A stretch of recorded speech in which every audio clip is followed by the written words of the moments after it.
جب میں پروفیسر گیسٹرونٹولوجسٹ کے پاس پہنچا تو معلوم ہوا کہ وہ خود ہماری دوائیں جو ہے وہ استعمال کر رہے ہیں۔ یہ تقریباً 20 سال پہلے کی بات ہے کہ جب میں نے اسٹول ٹیسٹ کروایا تو اس میں آکولیٹ بلڈ آ رہا تھا، خفیف سا بلڈ۔ اس سے مجھے پریشانی ہوئی اور میں نے جو ہے وہ ٹیسٹ کروانے شروع کر دیے۔ تو ڈاکٹروں نے کہا کہ جی ٹیسٹ اسٹول کا ٹیسٹ کروائیں تو 3 دفعہ کروائیں، اور اس میں جو ہے کوئی آئرن والی چیز استعمال نہ کریں، ٹماٹر، گوشت وغیرہ، بینگن وغیرہ، پالک، اس طرح کی چیز استعمال نہ کریں، اور اس کے بغیر جو ہے وہ اسٹول ٹیسٹ کرائیں۔ چنانچہ میں نے اسٹول ٹیسٹ کرایا تو وہ پھر وہی رپورٹ آئی کہ آکولیٹ بلڈ جو ہے وہ اس میں آ رہا ہے۔ تو یہ خفیف سا بلڈ کیوں آتا ہے؟ جب ہم نے اس کی کتابیں پڑھی تو حقیقت یہ ہے کہ انسان کانپ کر رہ جاتا ہے کہ کہیں کوئی خطرناک مرض تو نہیں لاحق ہوا۔ تو اس سے میری صحت جو ہے وہ خاصی کمزور ہو رہی تھی۔ علاج جو ہے اس کے لیے والد صاحب فکر مند ہوئے، انہوں نے ایک پروفیسر صاحب سے رابطہ کیا۔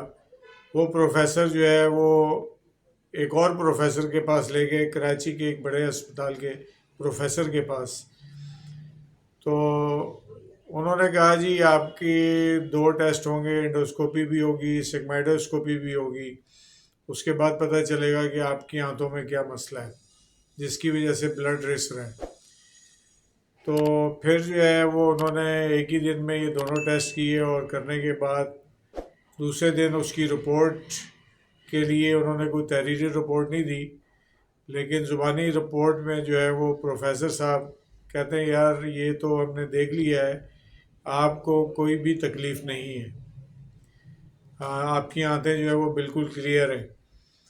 تو کہنے لگے آپ کرتے کیا ہیں؟ میں نے کہا میں ہومیوپیتھک ڈاکٹر ہوں۔ کہتے اچھا؟ کہتے ہیں ہمیں تو بڑا تلخ تجربہ ہے۔ میں نے کہا وہ کیا چیز؟ کہنے لگے کہ ہومیوپیتھک ڈاکٹر جو ہے نا کارٹیزون استعمال کرتے ہیں۔ میں نے ان کے ٹیبل پہ رکھی ہوئی دواؤں کے کو ہاتھ لگاتے ہوئے کہا، میں نے کہا جو اچھے ہومیوپیتھ ہیں نا وہ آپ کی دوائیں استعمال نہیں کرتے۔ تو پھر انہوں نے اپنی جیب سے ایک پرچہ نکالا، کہنے لگے کہ یہ کس چیز کی دوائیں ہیں؟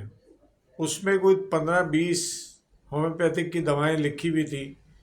اس پروفیسر صاحب کی جیب میں سے انہوں نے نکال کے مجھے دکھائیں۔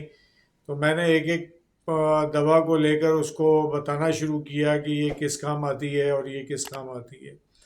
زیادہ تر آرتھرائٹس اور ریومیٹزم پہ مشتمل دوائیں تھیں، جس کی تفصیل میں نے بتانی شروع کی، اور جب سیمیسی فیوگا کا ذکر آیا تو میں سیمیسی فیوگا کے ذکر پر رک کر ان سے کہا مجھے سمجھ میں نہیں آتی کہ یہ جس نے لکھی ہیں دوائیں، اس میں یہ سیمیسی فیوگا کیوں لکھی ہے، جبکہ اس کے ساتھ یوٹرائن سمٹمس جو ہے وہ ہونا ضروری ہے۔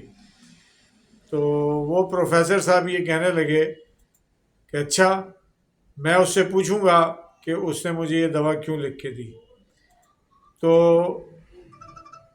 میں اس نتیجے پہ پہنچا کہ جس کے پاس ہم علاج کروانے کے لیے آئے ہیں وہ تو بیچارے خود ہماری دوائیں کھا رہے ہیں، یعنی کہ ہومیوپیتھک کی دوائیں کھا رہے ہیں۔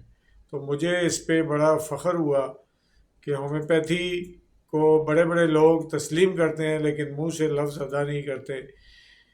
تو اسی اثنا میں ایک اور پروفیسر صاحب جن کے ذریعے میں وہاں گیا تھا وہ تشریف لائے، اور دونوں بیٹھ کے گفتگو کرنے لگے، اور ان کی انگریزی میں ہونے والی گفتگو جو اس پہ وہ گفتگو ہو رہی تھی وہ جا رہے تھے کارسینوما کے اوپر، اور اس سلسلے میں ڈسکس کر رہے تھے کہ کہیں ڈرمیٹولوجسٹ صاحب نے ان کو بتایا کہ یہ بہت سب کچھ ٹھیک ہے، ان کو کوئی مسئلہ نہیں ہے، یہ ہومیوپیتھک دوائیں استعمال کرتے رہتے ہیں، تو ہو سکتا ہے کہ اس کی وجہ سے ان کی طبیعت جو ہے وہ ٹھیک ہو گئی ہو۔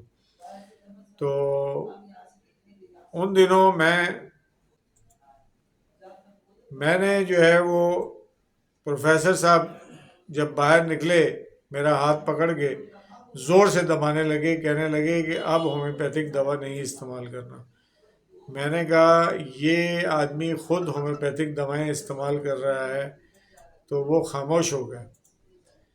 ان دنوں میں ہومیوپیتھک ڈاکٹر خالد مصطفیٰ صاحب جو میرے استاد بھی ہیں اور وہ MBBS بھی ہیں، ان کے پاس علاج کروا رہا تھا، تو انہوں نے مجھے فاسفورس 200 کی ایک ڈوز دی اسی مسئلے کے لیے۔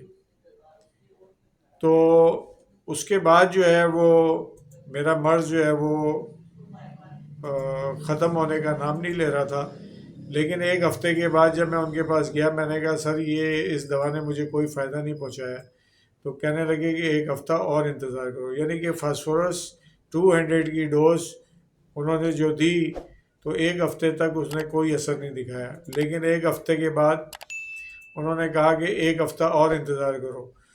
تو جب میں نے ایک ہفتہ اور انتظار کیا اور اس کے بعد جو ہے میں چلا گیا اپنی رپورٹس کروانے کے لیے، یہ سارے ٹیسٹ کروانے کے لیے، تو ڈاکٹروں نے ثابت کر دیا کہ فاسفورس کی وجہ سے جو ہے وہ بلڈ جو رس کر آ رہا تھا وہ ختم ہو گیا۔ یہ میں واقعات اس لیے بیان کرتا ہوں تاکہ ہمارے جو نئے ہومیوپیتھس ہیں یا پرانے ہومیوپیتھس ہیں ان کی حوصلہ افزائی ہو اور وہ اس پہ زیادہ توجہ دیں اور زیادہ محنت کر کے مریضوں کا علاج کریں۔